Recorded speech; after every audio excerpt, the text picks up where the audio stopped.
여러분, 전쟁을 하는 사람에게 있어서 식량만큼, 군량만큼 중요한 것은 없습니다. 무기만큼 중요한 거예요. 전쟁에 돌입한 군사들, 그들은 움직임이 매우 기민합니다. 그냥 보통 움직이는 게 아니거든요. 사냐 죽느냐 이것을 담보로서 움직이기 때문에 격할 수밖에 없고 빨리빨리 움직일 수밖에 없습니다. 그러니 에너지 소모가 얼마나 많을까요? 또 그렇게 움직이면서 그들이 받는 스트레스는 얼마나 클까요?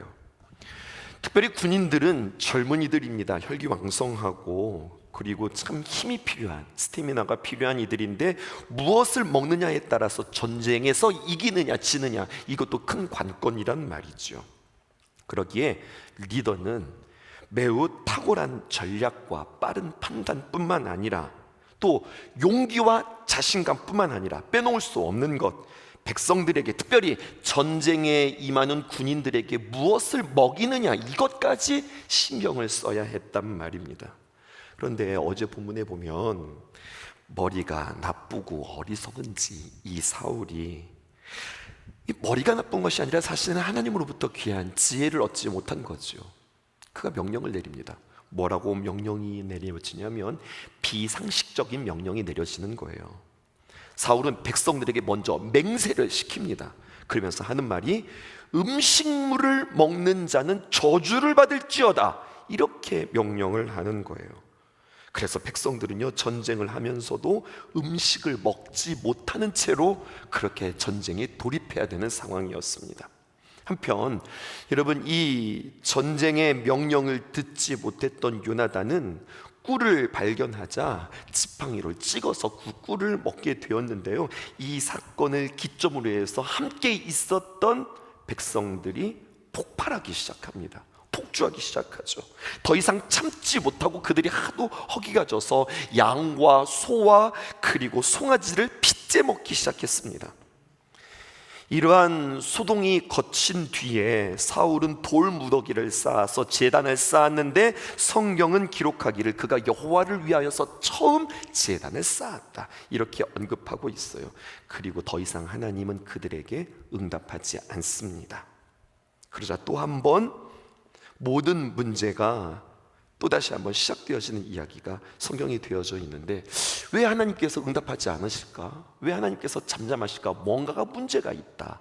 그러면서 그가 판단하기를 우리의 제비 한번 뽑아보자. 그랬더니 제비 뽑기 해서 오늘 요나단이 뽑히는 이야기까지가 이제 우리가 함께 살펴본 이야기입니다. 여기까지가 내용이에요. 이제는 이걸 가지고 우리가 귀한 메시지들을 이렇게 도출해 보아야 할 텐데, 여러분, 이렇게 한 문장을 적어 보았습니다. 보급이 없는 전쟁은 무모한 전쟁이다. 그렇죠. 전쟁에 임하는 군인들에게 보급이 없어요. 그들에게 무기를 주지 않아요. 그들에게 식량을 주지 않아요. 그들에게 의복을 주지 않아요. 이것만큼 무모한 전쟁이 어디 있을까요? 아니, 목사님 그렇게 중요하지도 않은 이야기를 그렇게 심각하게 하세요 하는데, 이거 굉장히 중요한 이야기예요. 충분히 이길 수 있는 전쟁이었습니다. 승산이 있는 전쟁이었다고요. 완전한 승리를 거두지 못한 이유는 그들에게 충분한 보급이 없었어요. 왜 아니 땐 굴뚝에 연기 나랴 뭐 그런 식으로 엉뚱한, 그에게 있어요. 엉뚱한 발상이 그에게 난 거죠. 양식의 충분한 공급이 없으면서 전쟁을 수행할 수 없을 뿐더러 수행한다 손치더라도 여러분, 승리하기에 그들이 턱없는 부족함으로 그들에게 공급되어진다. 이건 큰 문제가 있단 말입니다.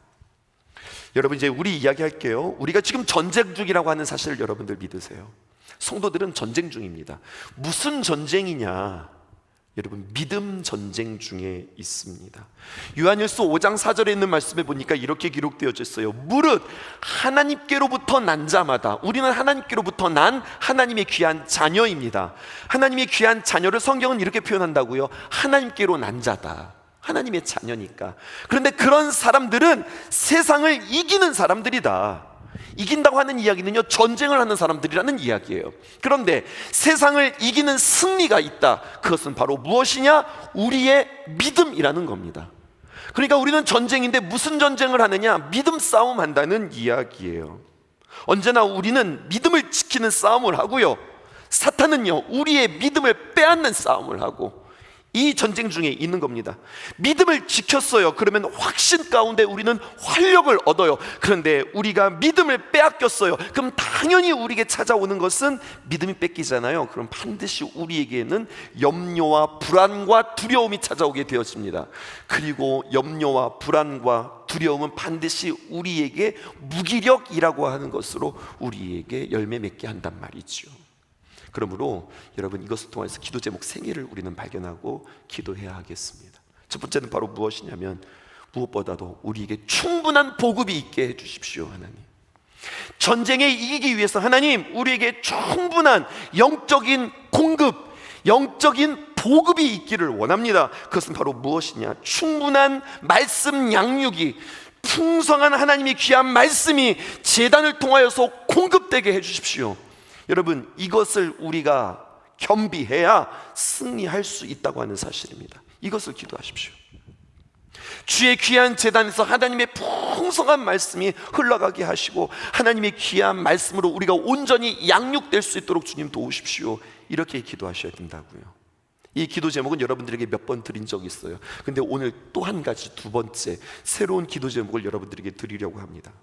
또 한 가지 기도 제목은요, 아무리 주의 제단에서 하나님의 풍성한 말씀이 공급되어진다 한들 우리의 현실을 보자고요. 우리는 요즘 어떻게 살아가고 있습니까?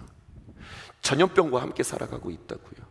코로나와 함께 살아가고 있다고요. 그래서 내 뜻과 상관없이 말씀 공급에 물리적으로 제한을 받는다고요. 요즘 성도들이 많이 예배 나오지 못하고 계세요. 인원수가 약 한 50명이 확 줄었어요. 휴가 시즌이기도 하고요. 특별히 코로나, 난데없는 코로나가 또다시 요즘 계속해서 왕성하게 일어나고 있어요. 이제 이 코로나를 대처하는 우리들은요 좀 유연해진 것 같아요. 지금부터 듣기 평가하겠습니다. 다음 두 사람의 대화를 듣고 이들의 대화의 문제점을 발견하시오. 자, 대화들을 들어보십시오. 아이고 권사님, 왜 교회 못 나오셨어? 아니 이번 주 왜 못 나오셨어? 그랬더니 B 권사님이 이야기합니다. 아유 글쎄, 내가 코로나가 걸렸잖아. 아이고 내가 이번에 또 코로나가 걸렸네. 그때 이 권사님, A 권사님이 이야기합니다. 아이고 권사님, 이제 별거 아니잖아. 이제 걱정할 일이 아니야. 한 주일 푹 쉬고 격리하고 나면 괜찮아져. 이번 기회에 그냥 휴가 얻었다고 생각하시고 푹 쉬셔 그냥. 그리고 거뜬하게 나오셔요. 요즘에는 다 걸리는 게 코로나예요. 위드 코로나라는 말 여러분 들어보셨죠? 자, 이제 그냥 더불어서 사는 거예요. 여기까지입니다. 이 대화에서 여러분, 이 둘의 대화의 문제점을 여러분들 확인하셨습니까? 우리들의 일상의 대화 아니에요. 여러분, 나의 의지와 상관없이 말씀의 공급에 제한이 있다니까요. 아니, 열심히 나오고 싶다니까요. 빠지고 싶지 않다고요. 나 주님 앞에 나와서 예배드리는 게 너무 좋은 사람이라고요. 그런데 나의 마음과 나의 열정과 의지와 상관없이 아니 대뜸 이 코로나가 걸려버리면 내가 나오지 못할 뿐만 아니라, 아니 그래서도 내가 나온다 한들 다른 사람에게 피해를 줄까 봐 우리는 나오지 못한다고요. 나의 의지와 상관없이 이렇게 말씀의 공급의 중단들이 우리에게 있어요. 그러면 제한받는 것으로 끝나는 것이 아니라, 우리는 이 시대의 마지막 주자로 살아가는 우리들에게 이 판을 다시 한번 잘 보자는 이야기예요. 아이고 별거 아니에요 권사님, 그냥 일주일만 푹 쉬시고 다시 나오셔. 그러면 돼. 요즘에 코로나는 같이 그냥 더불어서 사는 거예요. 위드 코로나. 이렇게 해석해서는 안 된다는 거예요. 그럼에도 불구하고 교회에 나오시라는 이야기는 아닙니다. 격리하셔야죠. 집에 계셔야죠. 그런데 여러분, 그렇게 격리되고 그렇게 집에 계시면서 여러분들은 어떻게 말씀을 공급받으시겠습니까? 이제는 이 대안들을 다 가지고 계셔야 돼요. 여러분, 이 시대를 살아가는 우리는, 우리 김찬석 전사님 요즘에 열심히 외치는 슬로건 하나가 있어요. 그게 바로 뭐냐면 이 시대의 마지막 주자. 가슴 떨리는 이야기예요. 여러분, 우리 이어달리기 있지요. 이어달리기는 아무나 뽑는 게 아닙니다. 정말로 선수들만 뽑는 거예요. 근데 이 선수들을 뽑는데 5을 뽑는다면 첫 번째 선수하고 마지막 선수가 있단 말이에요. 잘 달리는 선수들이에요. 그런데 우리는 두 번째, 세 번째, 네 번째 선수가 아니라 이제는 우리는 이 시대를 달리는 마지막 주자라는 거예요. 마지막까지 우리는 믿음을 지키고 믿음을 잘 전수하고 주님 오시는 날을 맞이해야 되는 사람들이라니까요. 세상 사람들조차도 이 시대가 마지막 때라고 말세라고 혀를 차는 이 시대에 우리는 어떻게 준비하고 계시냐는 거예요. 그냥 우리에게 일상으로 다가온 여러 가지 많은 제안들 가운데 그래 그냥 조금 있다가 조금 쉬다가 그리고 또 다시 나오면 되지 라고 여러분들 우리는 그렇게 생각하고 안일하게 대처하고 계시는지요?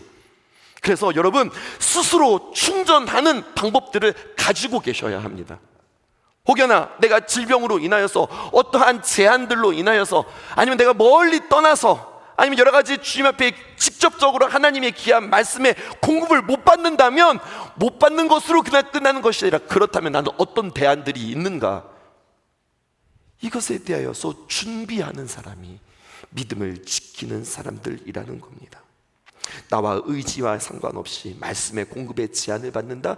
그러면 제한받는 것으로 그냥 끝나는 것이 아니라 여러분 스스로 양식을 공급받고 충전하는 법을 우리는 스스로 익혀야 된다는 거죠. 오늘 말씀에 전쟁의 양식의 공급이 끊어지자 전쟁을 끝까지 수행할 수 없다고 하는 이 평범한 이야기가 오늘 우리에게는 새롭게 들려져야 하겠습니다.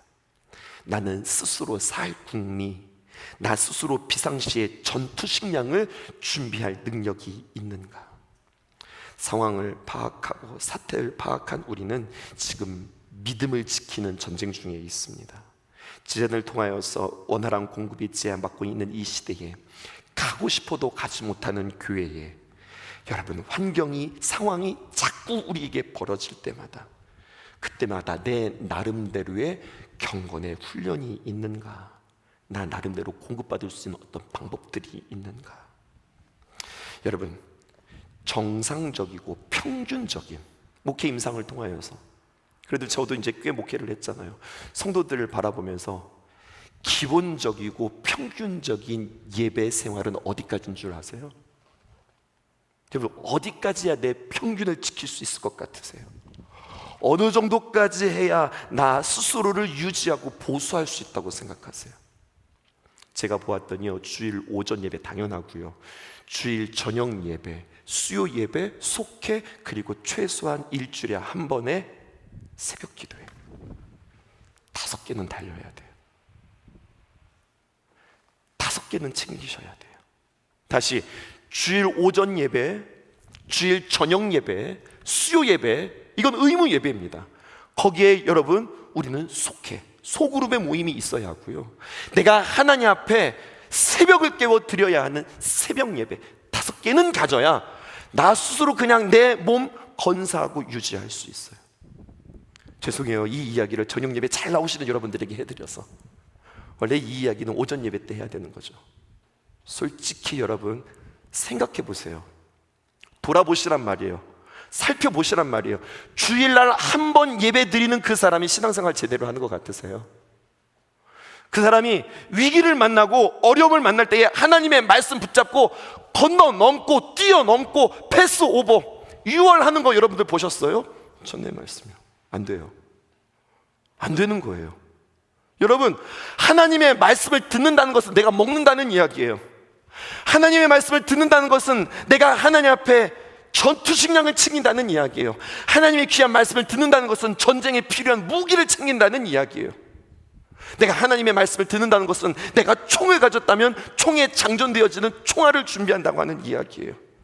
여러분 나 스스로 얼만큼의 기준을 가지고 내가 주님 앞에 달려가느냐, 여러분 내 자신을 유지하기 위해서 나는 얼만큼을 나는 항상 충전해야 하느냐, 이것이 여러분들에게 있어야 합니다. 세 번째, 여러분 더 안타까운 것은 무엇이냐면요, 공급이 없으면 내가 어려워야 되는데 공급이 없음에도 불구하고 내가 아무렇지도 않다는 사실이죠. 내가 안 먹으면 내가 배고파야 되는데 내가 안 먹었음에도 불구하고 배고픔을 느끼지 못한다는 거죠. 여러분 공급이 없으면 반드시 티가 나야 되는데 티가 남에도 불구하고 이게 지금 티가 나는지 티가 안 나는지 모른다는 이야기예요. 제가 지금 무슨 얘기하는지 아시겠어요?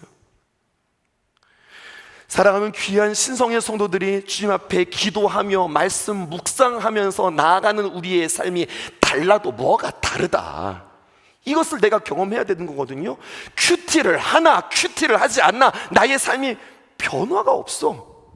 아니 느낌이 없어. 큐티를 한 날도 큐티를 하지 않은 날도, 내가 새벽제단을 쌓은 날도 내가 새벽제단을 쌓지 않는 날도, 그냥 나의 삶 속에 뭔가 느낌도 없고 뭔가 능력도 없고 느낌도 없고 능력도 없고 나에게 어떤 부족함도 느껴지지 않아.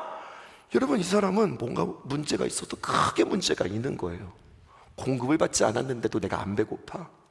내가 공급을 받지 않았는데도 나에게 결핍이 느껴지지 않아. 이건 문제라는 거죠. 이걸 뭐라고 이야기합니까? 영감이라고 이야기하는 거예요. 영감, 늙은 영감이 아니라 영적인 감각 말입니다. 내가 답답해서 살 수 없다. 아이고, 내가 기도를 안 했더니 표시가 나네, 표시가 나. 여러분, 이런 말 여러분들 아시죠? 명심보감에 나오는 말. 하루라도 책을 읽지 않으면 입에 가시가 돋친다. 세상 사람들도 하는 말이에요. 내가 나를 단련하지 않고 내가 나를 훈련하지 않으면 반드시 나의 입에 가시 돋친 말이 생긴다. 아니, 이것은 성경에도 나오는 이야기가 아니라 세상 사람들도 하는 말이에요. 내가 나를 단련하고 훈련하지 않으면 반드시 티가 난다고 세상 사람들도 말하는데, 여러분, 여기다 우리는 성경적 가치를 조금 더 더해 보십시다. 내가 하루라도 말씀을 읽지 않으면, 내가 한 시간이라도 내가 기도하지 않았으면 나는 반드시 내 입에 가시가 돋칠 뿐만 아니라 나의 선택에 언제나 문제가 있다. 그런데 이것을 내가 모르고 방치해요. 기도를 하나 기도를 하지 않나, 내가 묵상을 하나 묵상을 하지 않나, 똑같아요. 그러면 다시 한번 나의 믿음과 영적 상태를 점검해 보시란 말입니다. 그러므로 영적인 감각을 통하여서 나의 주변에 일어나는 상황들을 통하여서 내 자신들을 다시 한번 점검할 수 있기를 주님의 이름으로 축복합니다. 그래서 여러분, 오늘 군대 얘기 많이 하는 것 같은데 여러분들의 주특기가 뭐예요? 여러분, 내가 주님 앞에 문제를 딱 만났을 때 나 나름대로 하나님 앞에 이러한 경건 생활을 통해서 내가 뚫고 나가는 게 뭐예요? 이런 식으로 저는 여러분들에게 표현하고 싶습니다. 문제를 만났을 때 나만의 영적 방식으로 뚫어내기, 나만의 아이디, 나만의 비밀번호로 나만이 로그인해서 하나님의 능력을 다운로드 받아서 이길 수 있는 유일한 나만의 방법을 여러분들 가지고 계시냐고요. 비상사태가 발생했다, 나에게 문제가 생겼다, 시험이 왔다, 그러면 나에게 주특기, 나는 이때 나는 주님 앞에 기도한다. 나는 이때 금식한다. 나는 참 괴롭고 어려운 마음들이 있을 때 나는 주님 앞에 찬양한다. 나는 하나님 앞에 작정한다.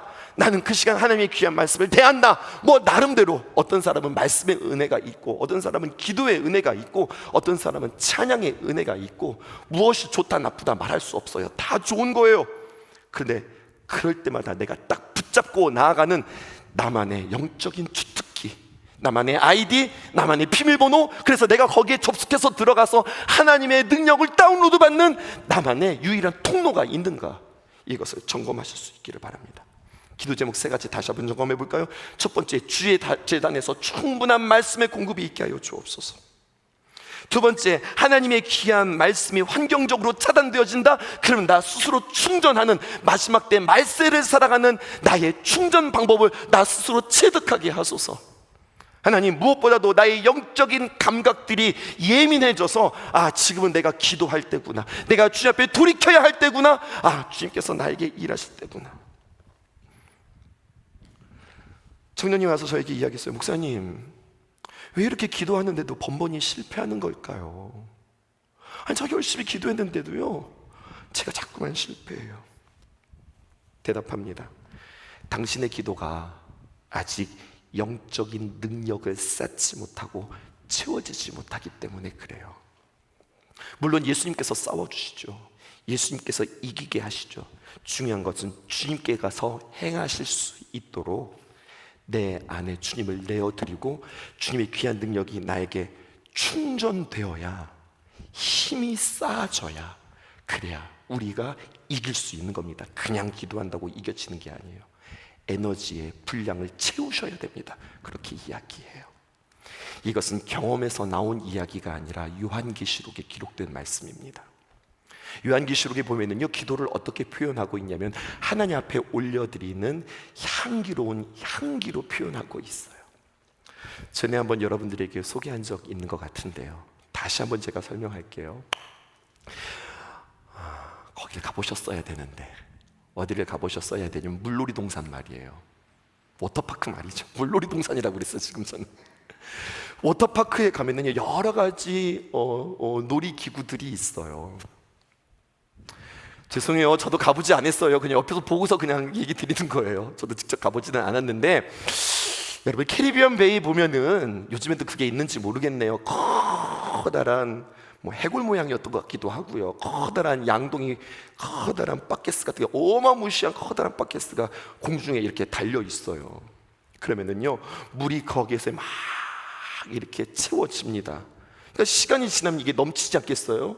그러면은요, 거기에서 띵 하고 소리가 쳐요. 파도 말고 큰 양동이 말입니다.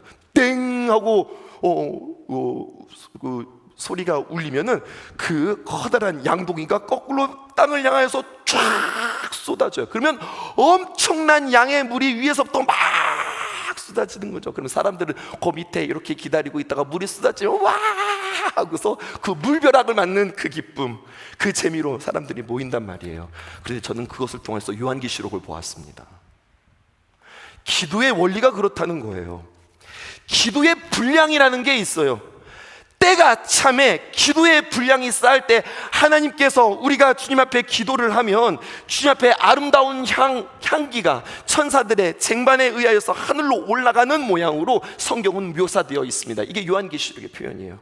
그리고 그 모든 기도들이 합하여져서 하나님의 때에 하나님의 방법으로 그것이 우리의 삶 가운데 쏟아져 부어서 역사합니다. 이게 기도의 응답이에요. 그러니까 그냥 기도 한두 번 해서 되는 것이 아니라 내가 기도의 분량을 쌓아서 마귀와 싸울 수 있는 에너지를 내가 채운다면 대결하는 거예요. 적당히 기도해서는 여러분 이길 수가 없는 거예요. 그 분량을 내가 아는 거예요. 그 충전을 내가 아는 거예요. 그 상태를 내가 아는 거예요. 그렇게 내가 채워서, 그렇게 내가 주님 앞에 기도하여서 대결하여서 이기는 싸움이 우리에게 있어야 한다는 거죠. 여러분, 그것이 우리에게 있어서의 방법입니다. 36절 보실까요? 36절에 이렇게 이야기합니다. 오늘 본문 시작하는데요, 사울이 말합니다. 제가 세 번역으로 쉽게 여러분들에게 읽어드릴게요. 우리가 이 밤에 블레셋 군대를 쫓아 내려가서 동이 틀 때까지 그들을 약탈하고 한 사람도 남김없이 모조리 죽이도록 합시다. 사울이 이렇게 이야기했습니다. 그때 그 누군가가 대답했어요. 임금님이 좋으시다면 그대로 하시지요. 그러자 제사장이 또다시 한번 이 사울에게 말합니다. 우리가 먼저 하나님께 나아가 여쭈어야 보아야 합니다. 하나님께 이것들이 전쟁에 나가야 할지 말아야 할지, 오늘 이 밤에 블레셋을 쫓아야 할지 하나님께 여쭈어 보아야 합니다. 이렇게 조언을 했어요. 그랬더니 37절에 사울이 하나님께 묻습니다. 좋은 방법이죠. 그렇죠? 하나님께 물어야죠. 그리고 그가 전쟁에 오늘 나갈까요 말까요? 하나님께 물어요. 내가 블레셋 사람들을 추격하리이까? 주께서 그들을 이스라엘의 손에 넘기시겠나이까? 질문했다고요. 그런데 하나님께서 그날에 대답하지 않으셨어요. 대답하지 않으셨어요. 여러분, 대답하지 않은 이유가 뭘까요? 왜 하나님께서 질문했는데 대답하지 않으실까요? 또다시 조급해지기 시작합니다. 그랬더니요, 사울이 어떻게 하느냐, 제비뽑기를 하는 거예요. 야, 우리 중에 누가 죄를 지은 사람이 있을까? 누가 하나님의 마음을 불편하게 했을까? 우리 한번 제비 뽑아보자. 그리고 자기들이 방법을 찾아서 제비뽑기를 해요. 누구의 불충으로 인해, 누구의 죄로 인하여서 하나님께서 대답하시지 않는단 말인가 하면서 그들이 제비를 뽑아요. 그랬더니 제비뽑기를 했는데 누가 나왔느냐? 요나단이 나왔어요. 이게 오늘 본문이에요. 그랬더니 43절에서 45절 보십시다. 사울이 요나단에게 이르되 내가 행한 것을 말해라. 너 뭐 잘못했어? 그랬더니 요나단이 말하여 이르되 내가 다만 내 손에 가진 지팡이 끝으로 꿀을 조금 맛보았을 뿐이오나 내가 죽을 수밖에 없나이다. 내가 한 것은 막대기로 꿀을 찍어서 먹었는데 내가 사울 왕이 그렇게 명령 내린 것을 제가 듣지도 못했고 저는 그냥 배고파서 먹었을 뿐입니다. 그랬더니요, 사울이 자신의 아들임에도 불구하고 이렇게 얘기합니다. 사울이 이르되 요나단아, 네가 반드시 죽으리라. 그렇지 않으면 하나님이 내게 벌을 내리시고 또 내리시기를 원하노라. 너 죽어야 돼. 우리가 맹세를 했거든. 근데 네가 꿀을 찍어 먹었어? 네가 죽어야 돼. 만약에 네가 죽지 않아? 그러면 하나님께서 나에게 벌을 내리시고 또 벌을 내리실 거야. 이렇게 이야기합니다. 자, 지금 이야기가 어떻게 끌고 가나 보십시다. 백성이 사울에게 말합니다. 왕이시여, 이스라엘의 큰 구원을 이룬 자가 바로 이 요나단입니다. 이 요나단이 죽겠나이까? 결코 그렇지 아니하니이다. 여호와의 살아계심을 두고 맹세하옵나니 하면서 백성들이 요나단을 죽인다고 하니까 들고 일어나서 죽이면 안 된다고 하는 이야기입니다. 여러분, 큰 구원, 큰 승리를 이룬 요나단이 결코 죽을 수 없다는 거예요. 그러자 결국 사울이 자기 스스로 저주한 그 저주가 자기에게로 돌아오는 형국이 이제 앞으로 진행되어지는 거예요. 이 지금 얘기의 한 토막이니까 이렇게 중간으로 뚝 잘라서 이야기하니까 좀 이야기가 뭐가 좀 아리송한데요. 자, 지금부터 우리가 사무엘서를 볼 때 두 가지의 관점으로 봐야 된다고 했는데, 첫 번째는 성경이 어떻게 두 가지를 대조하고 있는가, 또 두 번째, 점점점 어떻게 타락하고 있는가, 점점점 어떻게 세워져 가고 있는가, 이것이 바로 사무엘서를 바라보는 렌즈라고 그랬어요. 쭉 사울의 이야기들을 쭉 살펴볼까요? 지난 월요일부터 우리가 쭉 읽었던 이야기인데요, 여러분, 사울이 왕이 되었습니다. 왕이 된 지 2년째가 되었어요. 초기예요. 한참이에요. 이제 왕이 된 지 얼마 되지 않았단 말이에요. 그런데 그때 전쟁이 일어났으니 어쩌면 사울에게는 기회입니다. 자신의 리더십을 보여야 할 때이기 때문에 그렇습니다. 그리고 백성들에게 인정받고 싶은 마음이 있었어요. 그래서 사울이 사무엘을 기다리면서 이 전쟁에 대해서 어떻게 할까요? 사울이 제법 전쟁을 할 때마다 하나님 앞에 물었어요. 그런데 문제는 사무엘에게 묻는데 사무엘이 오지 않는 거예요. 일주일이 지나도 오지 않습니다. 그러니까 사울이 어떻게 하느냐, 마음이 조급해지기 시작했어요. 군대가 모였는데 3,000명이 모였는데 이 사람들이 뚝뚝뚝뚝 떨어져 나가다 보니 이제 몇 명만 남았느냐, 600명만 남았어요. 5분의 1밖에 안 남았다고요. 반면 지금 블레셋의 군사들은요, 수많은 모래알처럼 엄청나게 많은 숫자와 엄청난 병기를 가지고 있는데, 아니 우리들은 지금 오합지졸의 병사일 뿐만 아니라 숫자가 주니 얼마나 그 마음이 조급해지겠어요.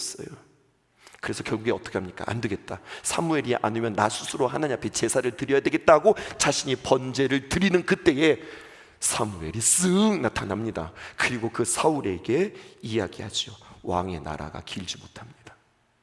하나님께서 마음에 맞는 왕을 다시 세우실 것입니다. 이러지도 못하고 저러지도 못하고 지금 이런 이야기를 들었으니 어떻게 하나라고 하는데, 한편 그렇게 이러지도 못하고 저러지도 못하는 상황 속에서 사울의 아들인 요나단이 그의 신복과 함께 아버지 모르게 블레셋 진영으로 뛰어 들어갔습니다. 그런데 놀라운 일이 벌어지기 시작해요.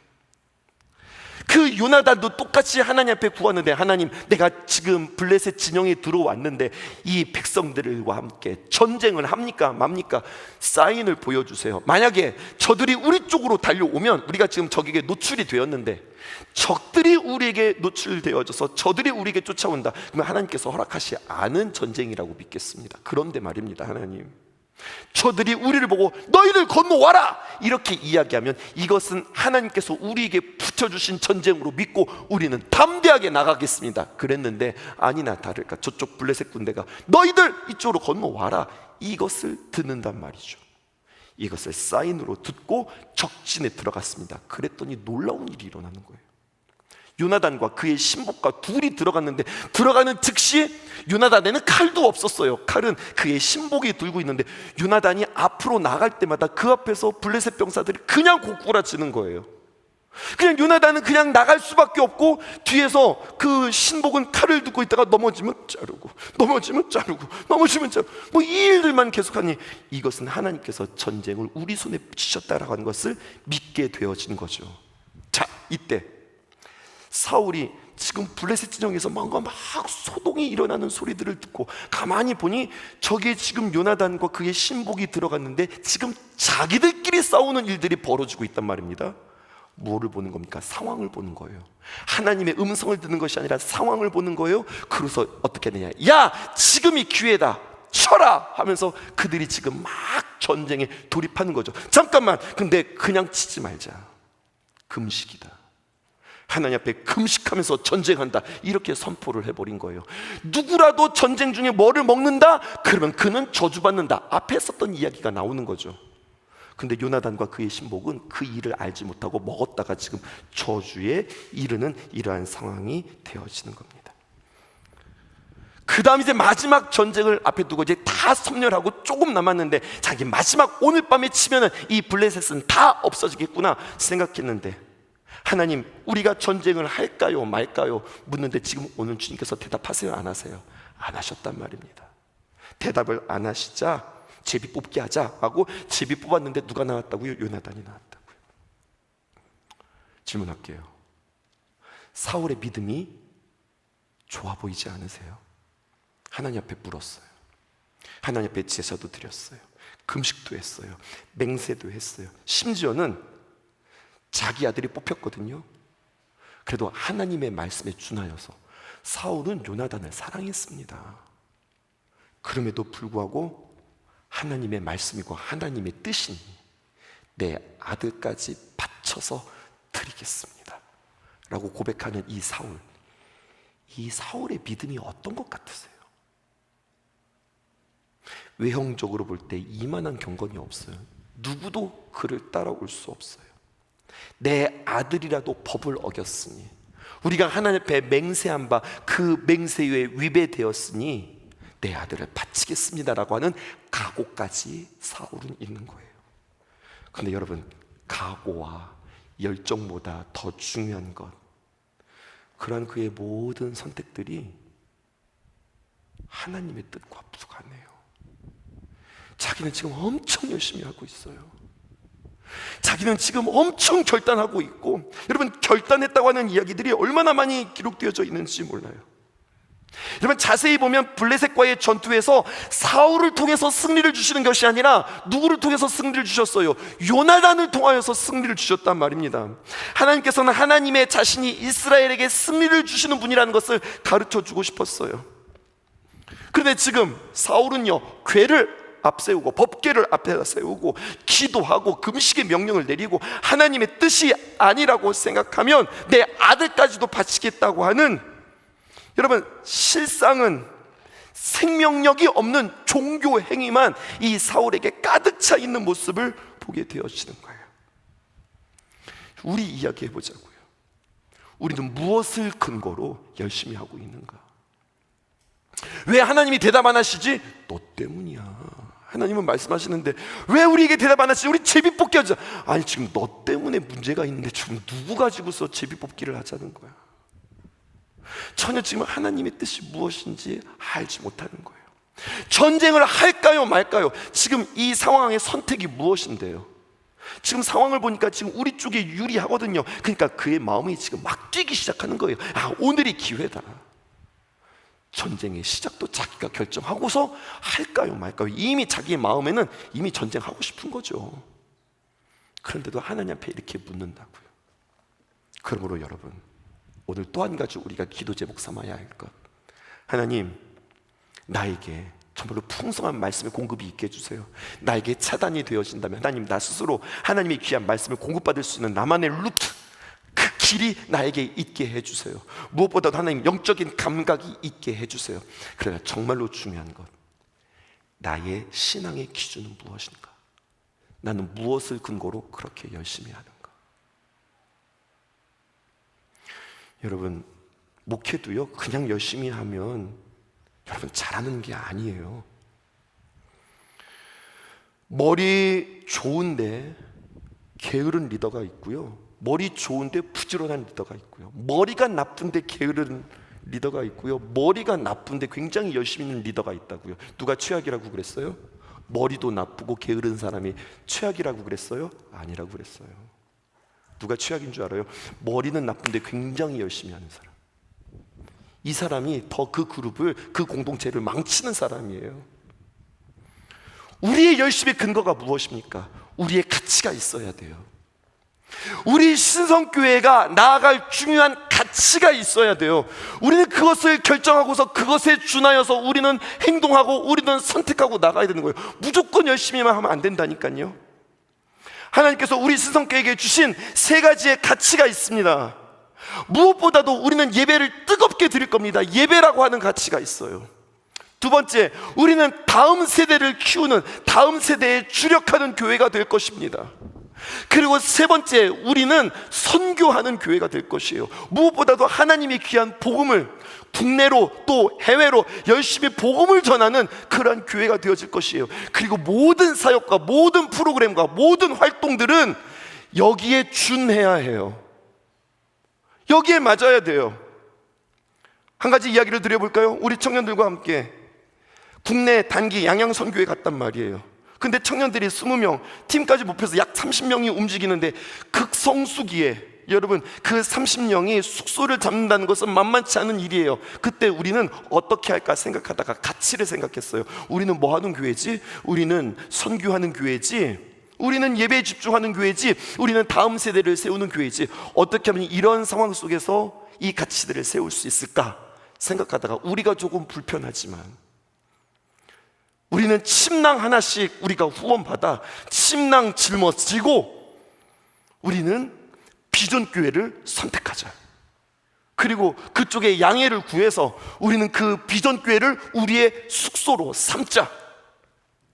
그리고 그냥 거기에서 그냥 자는 것이 아니라 그것을 통하여서 우리는 그 비전교회를 섬기자. 한 달치에 우리가 월세를 내주면 어떨까?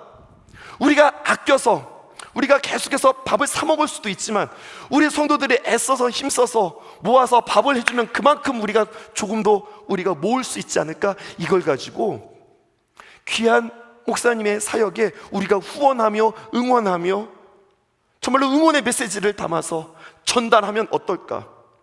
이런 선택들이 고민이 안 되는 거예요. 빠른 거예요. 우리의 가치가 분명하게 있으니까, 우리는 뭐 하는 사람들이니까? 선교하는 사람들이니까. 어떻게 하면 선교할 수 있을까? 어떻게 하면 우리 청년들을 훈련시킬 수 있을까? 어떻게 하면 이들에게 야성을 가르칠 수 있을까? 어떻게 하면 섬기는 법을 가르칠 수 있을까? 어떻게 하면 우리는 예배를 더 풍성하게 드릴 수 있을까? 이러한 선택들이 무엇을 기준으로? 우리가 가지고 있는 가치를 기준으로 선택되어진다고요. 이러면 빠른 거예요. 이러면 많이 벗어나지 않는 거예요. 여러분, 교회에 귀한 목회 철학과 핵심 가치가 있듯이 여러분들도 마찬가지예요. 그래서 여러분들을 만나서 계속해서 저는 본질을 이야기하는 거예요. 여러분, 복음이 뭔 줄 아세요? 여러분, 교회의 존재 목적이 뭔 줄 아세요? 우리가 뭐에 힘써야 되는 줄 아세요? 무엇에 우리는 더욱더 집중해야 할까요? 여름 성경학교 하면은 단체 티 입는 거 당연한 거 아니에요? 함께 모두가 다 똑같은 티 입고 한 팀워크를 보이는 거 나쁘지 않잖아요. 그거 하지 말자고 그랬어요. 그것이 예배와 다음 세대와 선교에 무슨 관련이 있을까? 늘 해오던 선택이었지만 그거 하지 말자고 그랬어요. 아마 담당자들은 불편했을 거예요. 예쁘게 애들 세워가지고 잘했으면 좋겠는데 절대 반대했습니다. 가치에 뭐 하나도 안 맞아지는 거예요. 대신에 아이들 더 맛있는 거 먹이고 열심히 맛있는 거 먹여서 아이들에게 하나님의 귀한 말씀을 가르칩시다. 거기에 집중하는 거예요. 전도사님 불러놓고서 계속해서 이야기했어요. 여름 성경학교가 놀이학교 되지 않도록 여러분들 애써주셔야 해요. 여름 성교학교가 물놀이 학교 되지 않도록 애써 주셔야 해요. 여름 성교학교가 사육이 되어서는 안 돼요. 어떻게 아이들에게 더 맛있는 것을 먹일까를 고민하기보다, 물론 좋은 거 먹여야죠. 하지만 그것보다 중요한 것은 우리에게 맛있는 간식에 중심이 있는 것이 아니라 우리는 아이들에게 어떻게든지 하나님의 말씀을 가르치는 것이 더 중요한 겁니다. 이것이 본질입니다 라고 저는 누누이 외쳤다고요. 이렇게 분명하게 서면 여러분 많이 벗어나지 않아요. 그 기준이 있으세요. 그 중심이 있으세요. 이것들이 다시 한번 주님 안에서 설 수 있기를 주님의 이름으로 축복합니다. 주님께서 가르쳐 주실 거예요. 나는 이것을 중심으로, 이것을 목표로 달려간다. 사울은 이거 없으니까 굉장히 열심히 있는 것 같지만 굉장히 무모하잖아요. 굉장히 무모하니까 그와 함께 있는 사람들이 계속 피곤하잖아요. 이것을 우리는 깨닫고, 하나님 다시 한번 우리 교회에 하나님 풍성한 예배, 문화 예배가 아니에요. 문화 예배, 좀 다양한 예배를 구현해보자, 이게 아니에요. 예배를 통해서 하나님의 임재가 느껴지는 귀한 예배를 우리는 계속해서 꿈을 꿉니다.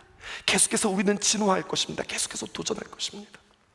하나님, 무엇보다도 우리 귀한 어르신들의 믿음, 정말로 감동적인 그 귀한 믿음들이 다음 세대로 잘 전수될 수 있도록 하나님, 우리가 통로, 이것을 우리가 바톤 터치를 우리가 잘 해주어야 할 것입니다. 무엇보다도 하나님, 우리에게 주신 은혜가 크니 하나님, 이것을 전할 수 있는, 나눌 수 있는 은혜의 통로로 우리를 삼아 주십시오. 이렇게 기도하며 중심과 가치의 바로선 저와 여러분들 되어지기를 주님의 이름으로 축복합니다. 모든 것 나의 생명까지 다 주님 앞에 드립니다.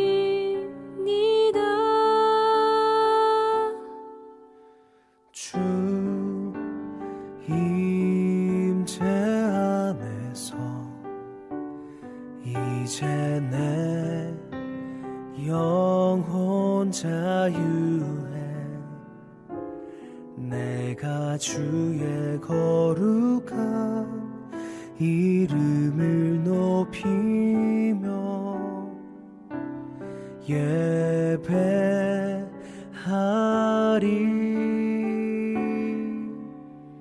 어린 양 찬양하리. 내 평생 그 하나로 충분해요. 어린 양 찬양하리. 내가 주의 임재 안에서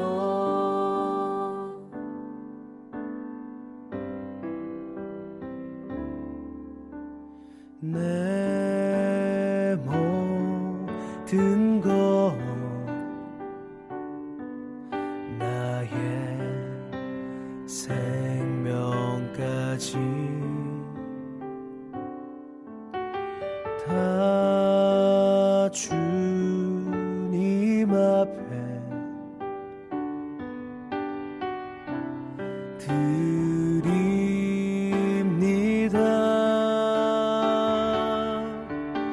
주 임재 안에서 이제 내 영혼 자유해. 내가 주의 거룩한 이름을 높이며 예배하리.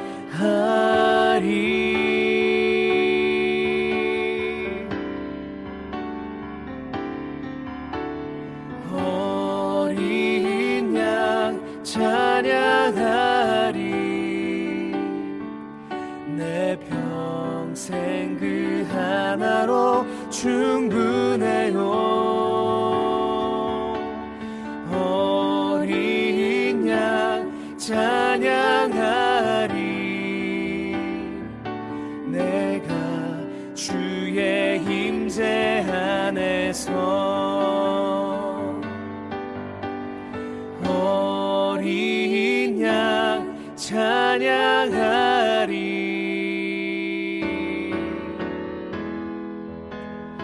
어린 양 찬양하리. 내 평생 그 하나로 충분해요. 어린 양 찬양하리. 내가 주의 임재 안에서 내가 주의